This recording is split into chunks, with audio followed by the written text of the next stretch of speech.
तो कैसे बने पुल। तब किसी ने कहा कि बाबा जी से आज्ञा लीजिए, वो बाबा जी वहाँ रहते हैं। तो तब इंजीनियर लोग गए,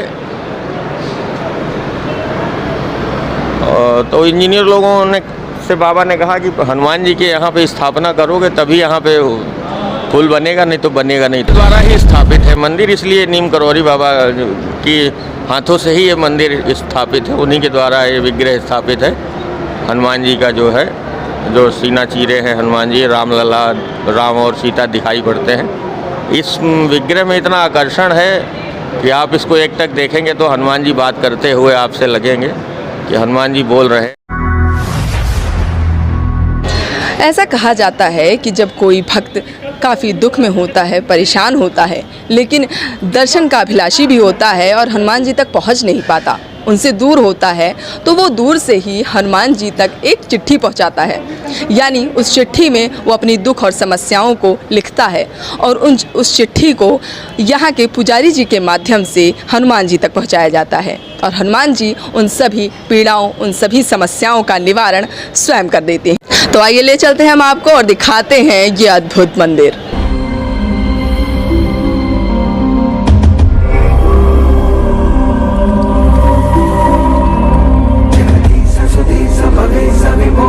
तो आज हम आ पहुँचे हैं राजधानी लखनऊ के एक ऐसे मंदिर में जो कि भक्तों की बरसों से आस्था का केंद्र माना जाता है। पुजारी जी, हम ये जानना चाहेंगे कि हनुमान सेतु का नाम हनुमान सेतु कैसे पड़ा? हनुमान सेतु का नाम हनुमान सेतु इसलिए पड़ा कि ये जो सड़क के पास ये पुल है गोमती का, ये हनुमान जी की कृपा से बना और बाबा नीम करौरी महाराज के चमत्कारों में से एक है। कई चमत्कार उन्होंने किए, तो ये हनुमान सेतु का नाम और हनुमान सेतु ये बनना, ये भी एक चमत्कार है।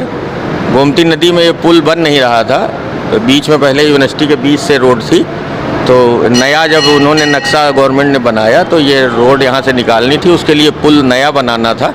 पहले ये मंकी ब्रिज था किसी ज़माने में, दूसरा पहले अंग्रेज़ों के ज़माने का पुल था, तो मंकी ब्रिज बना हुआ था, बंदर बहुत थे वहाँ पर।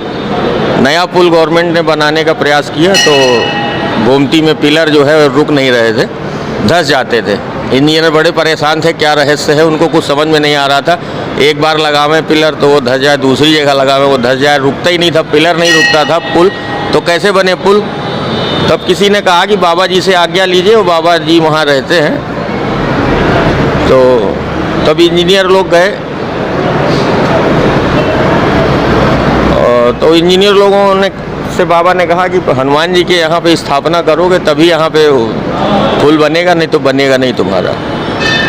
तो गवर्नमेंट से उन्होंने जो है, गवर्नमेंट ने उनको ज़मीन दिया सरकार ने, और ये हनुमान से बाबा जी ने स्थापना करी। तो ये मंदिर उसी समय बन रहा था और ये पुल इस समय बन रहा था, एक साथ दोनों का निर्माण हो रहा था। बाबा जी की कृपा से पुल भी सही बना और मंदिर का निर्माण हुआ, और दोनों चीज़ें साथ में ही उनका उद्घाटन 26 जनवरी को हुआ। वसंत पंचमी 26 जनवरी का संयोग था और आज भी वार्षिक उत्सव 26 जनवरी को होता है। और हनुमान जी के नाम से ही ये हनुमान सेतु हो गया, क्योंकि जब इनकी जो है कृपा से ही वो पुल बना, इसलिए ये हनुमान सेतु मंदिर हो गया, हनुमान सेतु ये पुल का नाम हो गया। पंडित जी, ये संकट मोचन हनुमान मंदिर जो है, ये कितने वर्ष हो गए इस मंदिर को, और ये नीम करौरी बाबा से कैसे संबंधित है? ये उनके द्वारा ही स्थापित है मंदिर, इसलिए नीम करौरी बाबा की हाथों से ही ये मंदिर स्थापित है, उन्हीं के द्वारा ये विग्रह स्थापित है। हनुमान जी का जो है, जो सीना चीरे हैं हनुमान जी, रामलला, राम और सीता दिखाई पड़ते हैं। इस विग्रह में इतना आकर्षण है कि आप इसको एक टक देखेंगे तो हनुमान जी बात करते हुए आपसे लगेंगे कि हनुमान जी बोल रहे हैं, आपके मन की मुराद सुनते हैं हनुमान जी। एक बार आप शांति से वहाँ बैठिए तो हनुमान जी आपको अपने मन की बात सुनाई पड़ते हुए लगेंगे कि हमारी मन की बात सुन रहे हैं, और वो पूरा करते हैं। तो ये था संकट मोचन हनुमान मंदिर, जिन्हें चिट्ठी वाले बाबा के नाम से भी जाना जाता है। हमने आपको दिखाया और बताया कि कैसे इस मंदिर का नाम हनुमान सेतु पड़ा और क्यों और कैसे ये मंदिर इतना प्रसिद्ध हो गया। नीम करौरी बाबा जो कि कैची धाम में विराजमान हैं, और वहाँ से इस मंदिर का कैसे क्या संबंध बना, ये भी हमने आपको बताया। हनुमान जी में भक्तों की आस्था का ये नमूना कैसा लगा, हमें ज़रूर बताइएगा। तब तक के लिए धन्यवाद। मिलते हैं फिर से इसी तरह की तमाम खबरों के साथ।